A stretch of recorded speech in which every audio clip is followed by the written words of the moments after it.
So, what we have here is somebody stuck a smaller quick disconnect fitting into a larger female quick disconnect fitting. And instead of it being nice and tight and making a seal, it ends up being loose and wobbling around like this. Every single time one of these fittings has been quote unquote broken on install, or somebody tried to install it and it just broke on its own, it has always been because of this. There's no other reason that these things break, okay? In the event that this happens, you make this mistake, it's not that big of a deal. You just have to fold these flaps that are inside of this green fitting over. It's a little bit of a pain in the butt, but you can do it.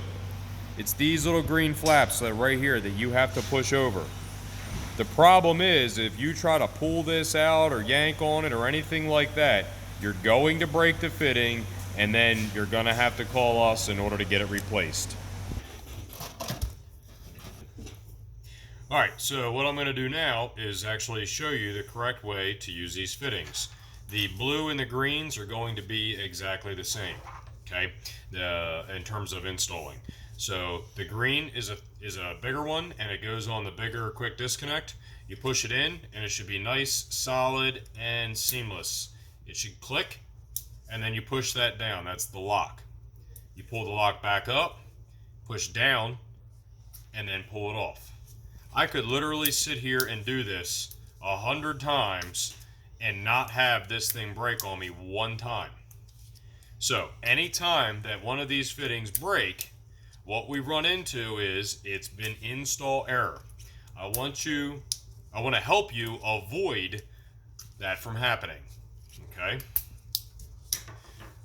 So the blue fitting is actually smaller, but it functions the same way. It's a little bit more difficult maybe than what the green one is, just because it's a little bit smaller. But as you can see, I can have this thing off and on without issue. The white one, this one's a little bit different. You just push it on all the way till it clicks. If you want to take it back off, you push the white part down, you pull it back out. Push it in all the way till it clicks. Push the white part down, and pull it off. Very simple. Once again, I can do these time and again, time and again, time and again, time and again, and they do not fail. They work, no issue, no ifs, ands, or buts about it. They work without issue until you stick a fitting onto the wrong size. And in this case, you pretty much can only stick the bigger female fitting onto the smaller male fitting, okay? And when you do that, just like I showed you earlier in the video, you have to peel back like the little tabs that are on the inside. This is one of the reasons why in my videos I tell people to install the smaller female quick disconnects first, because you can't really install it on the bigger male quick disconnect. Like, it just doesn't work. So that way it makes sure that you put it on the right quick disconnect fitting. That's all.